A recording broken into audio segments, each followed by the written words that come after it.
The man who delivered Jaws, a $472 million phenomenon, and Jurassic Park, a groundbreaking blockbuster that grossed over $1 billion, was nearly written off in Hollywood after one failure.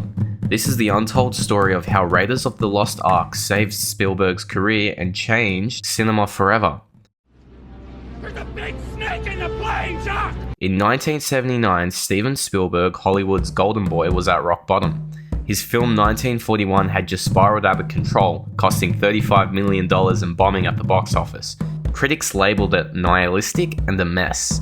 His reputation was in ruins, studios were doubting him, and his personal life was in tatters after a heartbreaking split with the actress Amy Irving. But out of failure came one last chance. A high-stakes gamble with strict deadlines, tight budgets, and everything to lose. This is the untold story of how Raiders of the Lost Ark didn't just save Steven Spielberg, it changed Hollywood forever. Welcome to Phoenix Histories, the #1 channel for inspirational histories, covering the greatest figures who defied expectations and rose like phoenixes.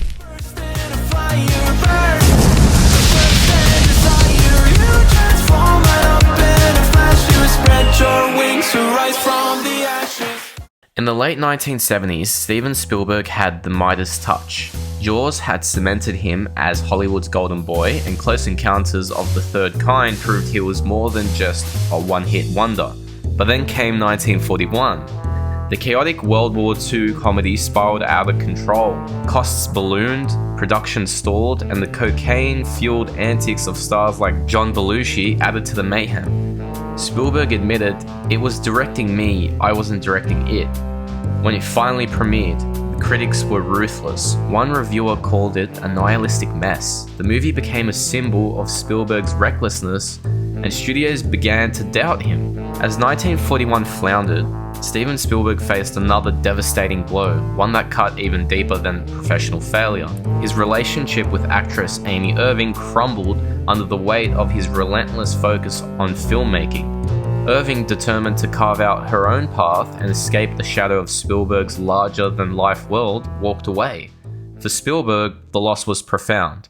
He later described it as his first true heartbreak, a painful reckoning for a man who had spent his life consumed by cinema, never pausing to navigate the emotional highs and lows of real life.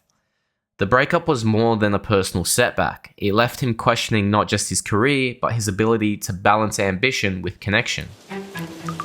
With his confidence shaken, Steven Spielberg found an unlikely lifeline on a Hawaiian beach. George Lucas, riding high on the success of Star Wars, pitched him an idea.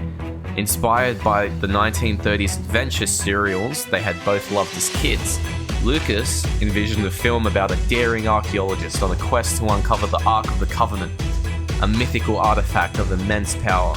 For Spielberg, it wasn't just a film, it was a chance to redeem himself. But the studios weren't willing to give Spielberg free rein again. Paramount, wary of the debacle of 1941, agreed to greenlight the project only under strict conditions. So Spielberg had to adhere to a tightly controlled $20 million budget and unyielding deadlines, with the added risk of massive personal penalties if he went over either. It was a high-stakes gamble, but Spielberg was determined. He was in. To secure the deal, he bypassed traditional Hollywood agents working directly with Lucas. Their collaboration was built on trust and mutual respect, and Lucas reassured Spielberg that they could make the constraints work. The result was a disciplined, focused Spielberg, a filmmaker ready to prove to the world that he hadn't lost his touch. Filming began under punishing conditions. The production moved to blistering heat of Tunisia, where temperatures soared over 100 degrees Fahrenheit, and sanitation was virtually non-existent. The unsanitary conditions wreaked havoc on the crew, with dysentery sweeping through the ranks. Harrison Ford, Karen Allen, and nearly everyone on set fell victim. Everyone except Spielberg. Armed with a supply of canned SpaghettiOs and obsessively taping his mouth shut during showers, he remained the sole holdout against the illness. But the chaos gave rise to ingenuity. One famous day, Ford, dehydrated and too weak to perform an elaborate whip versus sword fight, turned to Spielberg and joked, "Why didn't I just shoot him?" Spielberg, desperate to stay on schedule, agreed. In a single take, Indiana Jones casually pulled out his gun and fired. What began as an exhausted compromise became one of the most iconic and crowd-pleasing moments in cinematic history. Behind the scenes, Spielberg wasn't alone. Frank Marshall shielded him from constant studio interference, while Kathleen Kennedy organized the chaos, ensuring every scene stayed on schedule. Together, they turned challenges into triumphs. June 12, 1981.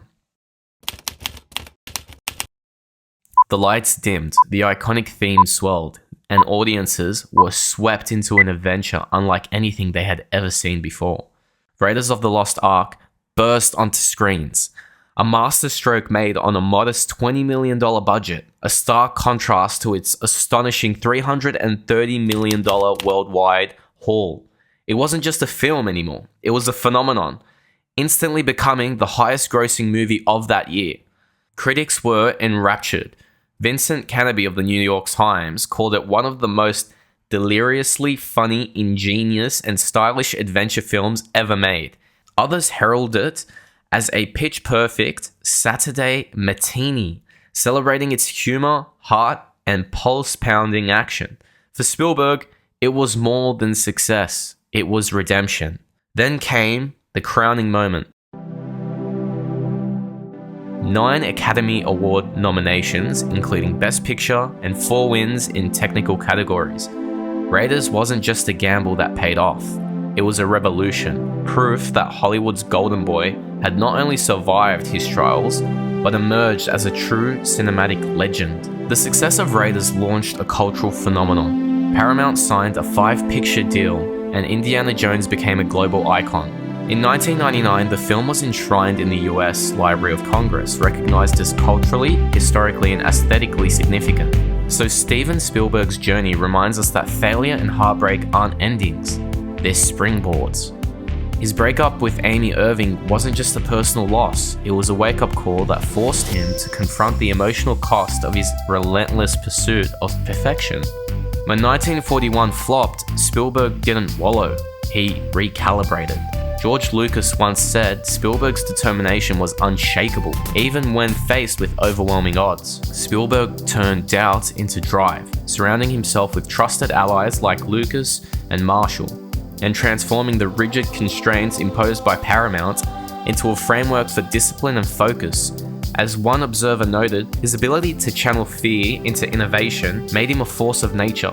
Raiders of the Lost Ark wasn't just a film, it was proof that even under crushing pressure, the greatest triumphs are forged in resilience and creativity. And just like that, he burned, only to rise again like a phoenix.